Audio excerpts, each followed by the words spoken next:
The Democrat Party was born of violence. It has a violent history.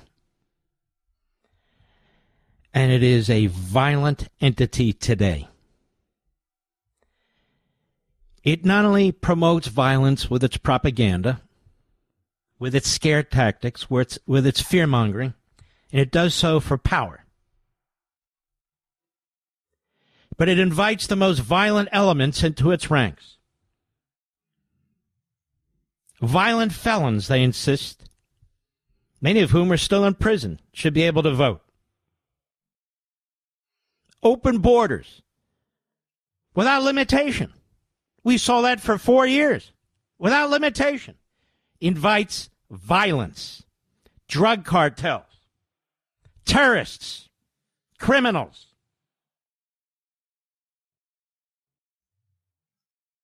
And they not only don't care, that's their policy. Marxism is the most violent political ideology in the history of mankind. But it embraces it. Islamism is the most violent, fundamentalist, religious viewpoint, but they embrace them.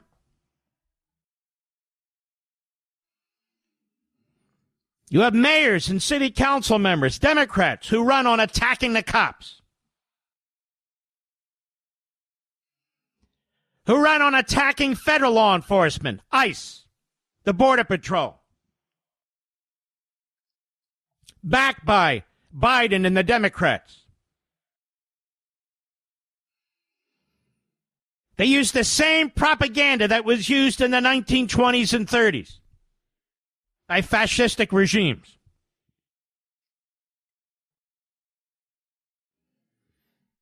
I've been warning and warning and warning about this. I've done Fox shows on this, Blaze shows on this, radio shows on this.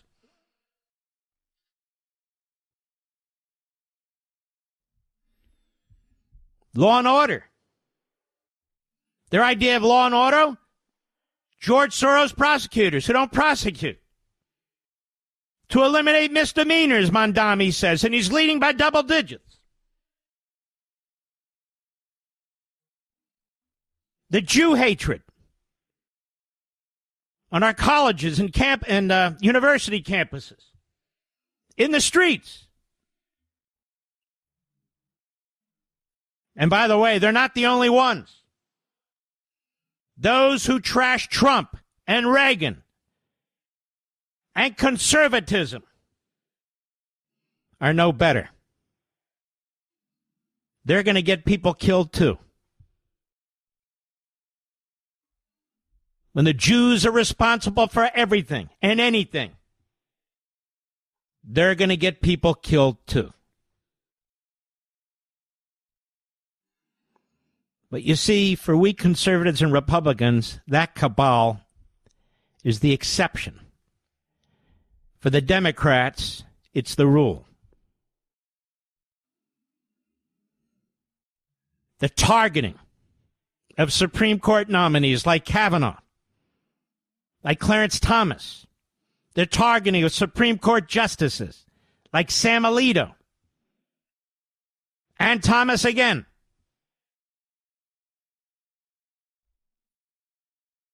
Two assassination attempts against Donald Trump. Did that lower their rhetoric? Not for a second. For them, it's still Hitler, dictator, fascist, authoritarian. We'll never get our democracy back. They don't even believe in democracy. Everything he does, they say, will destroy the country. And they're aided by lifetime appointed judges. They're aided by lifetime apparently appointed comics, phony journalists. Antifa, they tell us, is an idea. It's an idea. It's an idea that riots, commits arson, that beats people to a pulp. Seems to me that's more than an idea. They come to the defense of people who preach the overthrow of the United States, revolution against the United States. Khalil as a perfect example. CARE, a Hamas front group, is aligned with the Democrat Party. Students for Justice in Palestine, another Hamas front group aligned with Palestine, with the Democrats. Look at their papers. The New York Times covering up the Holocaust. The New York Times promoting phony photos about genocide in the Middle East and using Hamas numbers. CNN, same thing. Side with the terrorists. Side with the Islamists. Side with the Marxists. Side with the open borders. Side with the anti-cops. Anti-law and order. Trash the Constitution. Trash the civil society. Trash the founding of the greatest country on the face of the earth. You don't find that in the Republican Party. It's one party.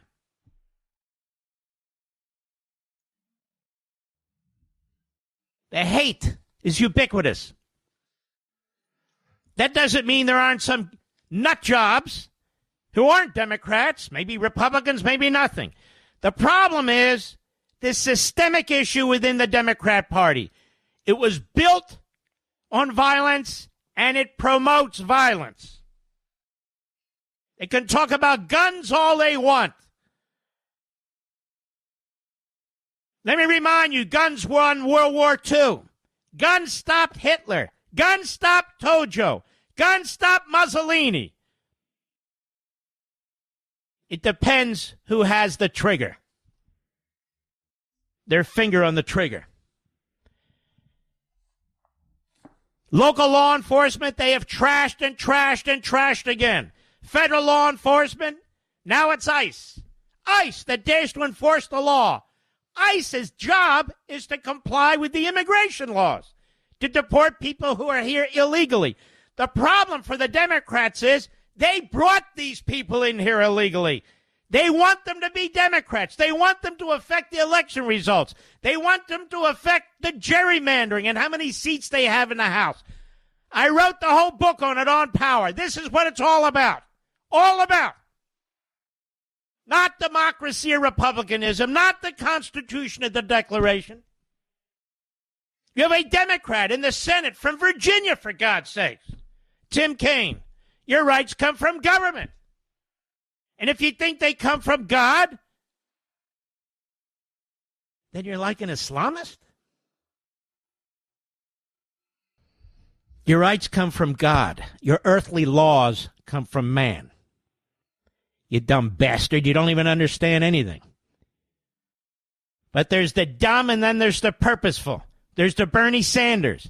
There's the Tlaib. There's Omar. We've not only imported the enemy, they're homegrown. Revolution is taught in our colleges and universities. You and me, we're paying for this. We're paying for this.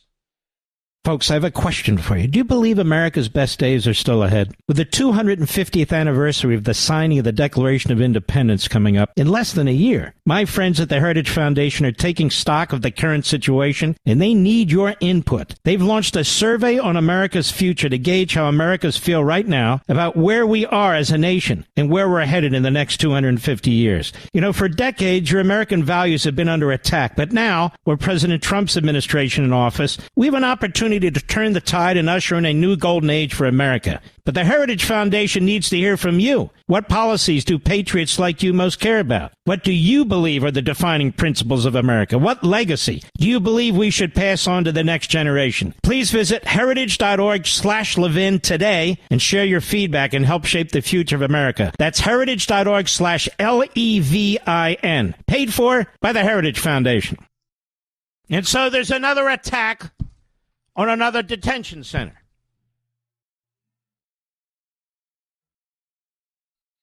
Two weeks after the assassination, the political, horrendous assassination of Charlie Kirk.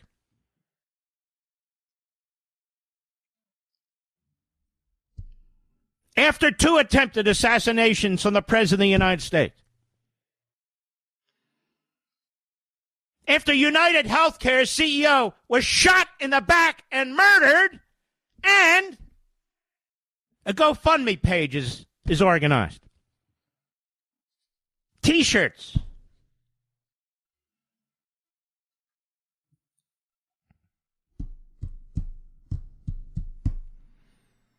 And I don't think the Democrats are going to change one whit. They embrace an ideology that is not popular with the American people. And so they have to attack, they have to trash, they have to use language that is beyond provocative.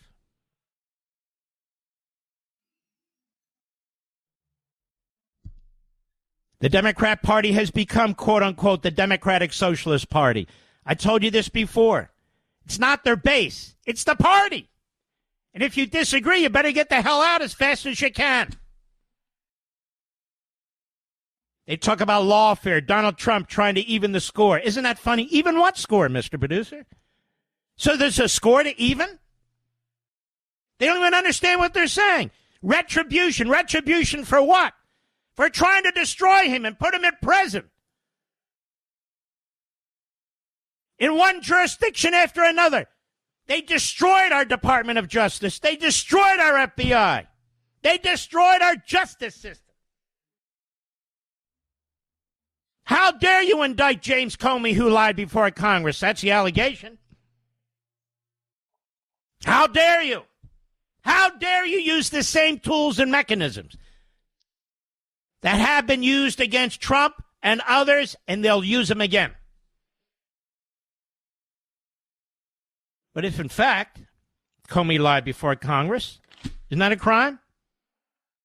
And if, in fact, Letitia James lied about her mortgages, isn't that a crime? And if, in fact, Adam Schiff lied about his primary home, isn't that a crime?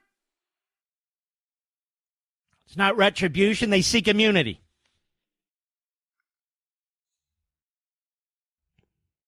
I've got more to say. And I will say this. I am proud of the vice president for what he said today and the way he said it. That the language incites violence. I would encourage him to tell his friend Tucker Carlson the same thing. The language incites violence.